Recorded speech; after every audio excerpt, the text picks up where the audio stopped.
What's going on, Jets fans? You see the title, let's not waste any time. Number one, Connor McGovern. And whenever his name is brought up, our center kind of eye rolls. McGovern. Bum. Well, I guess if you want to compare him to the likes of Kevin Mawai and Nick Mangold, I guess center is one of the few positions the Jets have been spoiled at recently. And he's not a franchise offensive lineman that you're going to plug in and forget about that position for a decade. No, I'm going to peek around the center market and the draft this offseason for sure. But man, number one, there's something to be said about his availability. All the shuffling around and missing parts and lack of continuity and AVT having to play four positions, none of that's been because of Connor McGovern.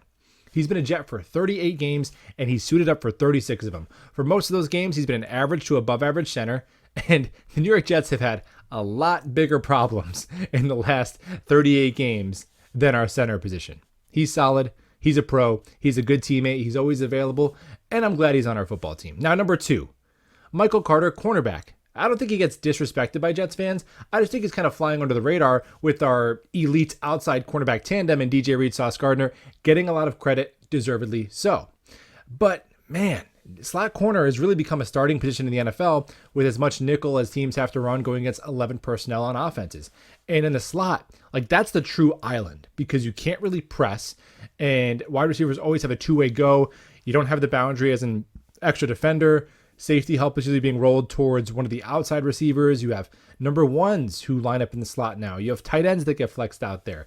You might have to cover a running back in certain formations. And Michael Carter is just steady, solid. He gets better every week, and you have him on a rookie deal, making no money. What a steal on day 3 of the draft for Joe Douglas.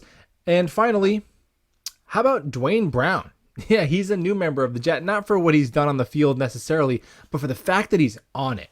I mean, when Dwayne Brown had that injury, initially I was like, he's never playing for the Jets. He's probably going to hang him up. And then Connor Hughes tweeting out that the Jets coaches had that same fear.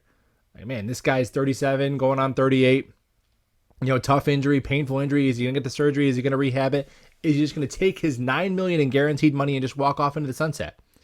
He had about $10 million in the bag from the Jets. Never had to play another snap. And he's made all the money in the world. He doesn't have anything left to prove. And he is going to line up because he feels like he signed on the dotted line. He's getting paid and he owes this football team something. That is awesome. That is freaking awesome. There's a lot of men around the league who would have taken the bag and retired. And we couldn't have really blamed them a ton. Fighting through a really painful injury in that rotator cuff and really coming to the rescue with the Jets offensive line in shambles, and we needed him. Damn glad Dwayne Brown is on this football team too. Ditto that for Michael Carter and Connor McGovern, and we'll talk ball soon.